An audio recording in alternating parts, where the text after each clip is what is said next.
Então, sabe, e o do Jorginho, lá na frente, num baile, até foi num baile no Clube Recreativo Caxiense.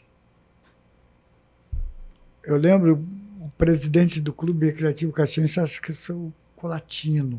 Muitos anos, muitos anos isso.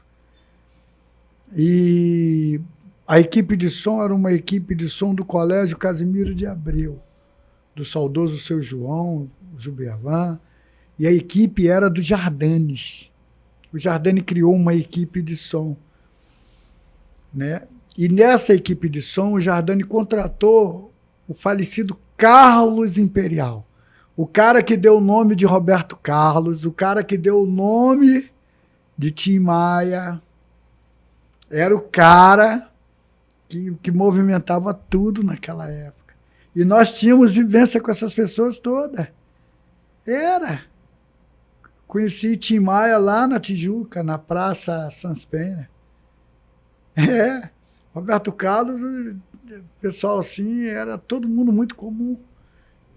Sabe? Tem coisas, proezas da vida que a gente já fez que, não é falando nisso, mas... Isso aí nós estamos mais ou menos em que época, em que ano? Então, falando do Feijão, foi num baile, o Paulo Apocalipse, lembra? Paulo Apocalipse, saudoso, meu irmão. Equipe Tropicália.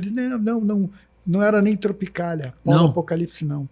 Apocalipse, ele fazia uns bailes no Clube Recreativo Caxiense. Paulo Apocalipse foi da banda onde eu estudei também, no Instituto Roberto Silveira.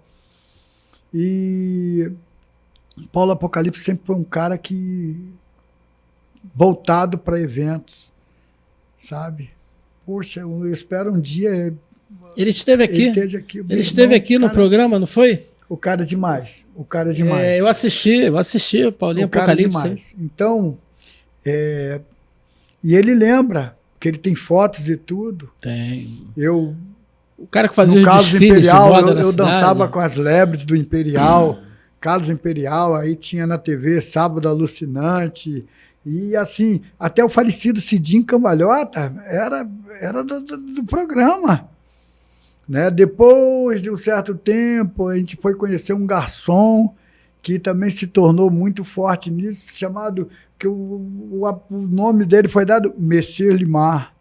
Avec Monsieur Limar. É muito legal, sabe? E vocês vão vendo, é uma coisa puxando a outra. Mas, bem antes disso, nós já vínhamos fazendo hi-fi. Não era baile de equipe de som, não era sonorização de show, não. Hi-fi.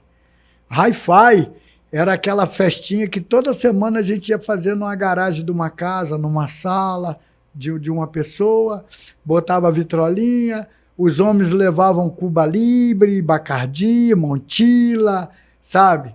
Não tinha essa especulação cervejária toda, não, mas assim, e as mulheres faziam os pastelzinhos, aqueles negocinhos chamados sacanagem, era empadinha, pãozinho com patê, e as festas rolavam. O hi-fi. Foi daí que já começou a acontecer não só o Feijão, mas era o Jorginho discotecário, porque aí eu botava as músicas, e o pessoal não tem noção do que era a sequência musical daquela época. Como era, como começou, sabe? Isso tem muitos anos, mas isso é uma vida. E a gente chegar aqui e contar isso aqui, a gente espera até isso gravado, que isso, quem sabe, né, um dia pode ser é um documento, mas... sabe? E talvez muitos não souberam colher e armazenar tudo isso. Porque tem muita coisa que está no ar ainda, está jogado no ar, e as pessoas não conhecem. Não vêm a conhecer a verdadeira história. Por exemplo, história de uma grande casa de show que teve no Rio de Janeiro e eles deixaram acabar. Canecão. Se você souber a história, como começou o Canecão veio beneficiado, que era um salão que tinha da faculdade em Botafogo, e do lado que era o clube, o Sindicato do Fumanchi. Lá é que aconteciam os bailes do falecido Big Boy, Ademir Lemos, tá entendendo? Lamonier, os caras, todo mundo ia para lá. A gente era tipo um ponto de encontro. Como hoje muitos postos de gasolina, muita gente vai para lá, liga o som do carro, faz aquela bagunçada toda, aquelas esquinas, tudo. Nosso negócio era lá. Entendeu? Aí de lá, quando a coisa começou a crescer muito, passou a vir, aí abriram o salão da faculdade, deixaram fazer no salão da faculdade, que tinha um portão grande, e deram o nome de Canecão, porque lá, faz lá no Canecão, no salão do Canecão, botaram o apelido de Canecão. E o Canecão foi uma coisa que artistas internacionais, quando falavam em termos de Brasil, fazer show no Brasil, eles queriam fazer show no Canecão. E lá aconteceu começou o início dos grandes bailes do que é hoje das empresas de sonorização.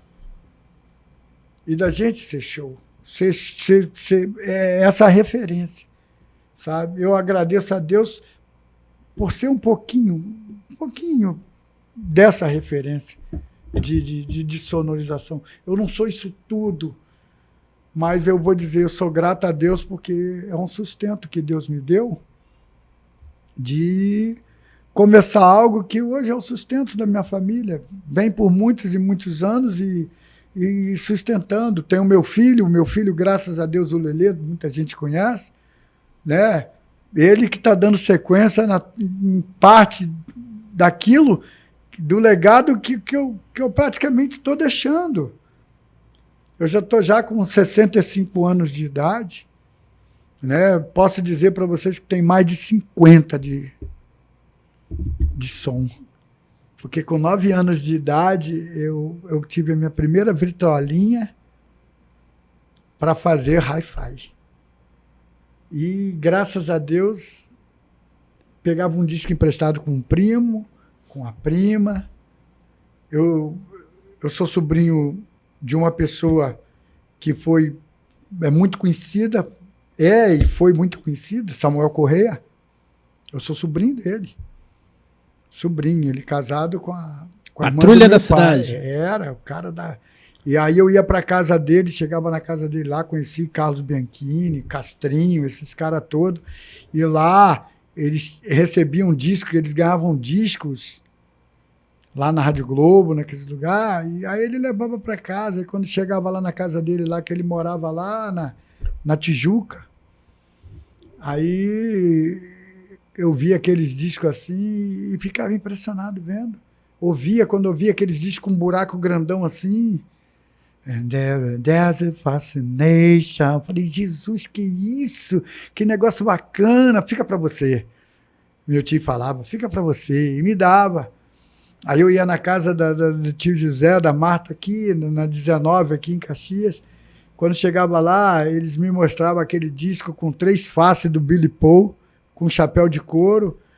O nome do disco, Me and Mrs. John. He and Mrs. John, rapaz. Eu ouvi aquilo, aí depois ouvia Selena, your song. Cara, eu ficava fascinado e eu queria botar aquelas músicas no hi-fi. Assim como o primeiro disco que eu ganhei, Tim Maia, Toda Vez Que Eu Olho, né? Aí uma música que eu me liguei muito, eu sou muito ligado a ela, eu tenho muito para dizer, tenho muito para contar, dizer o que aprendi. Cara, é uma tremenda realidade essa música, sabe? Se na vida a gente tem que entender, quando uns nascem para sofrer, enquanto outros, e é uma pura verdade, mas ninguém sofre. Por quê? Porque justamente é a dose de Deus. Aí o cara fala, fulano está sofrendo. Não está sofrendo, não. É uma dose que Deus está dando a ele.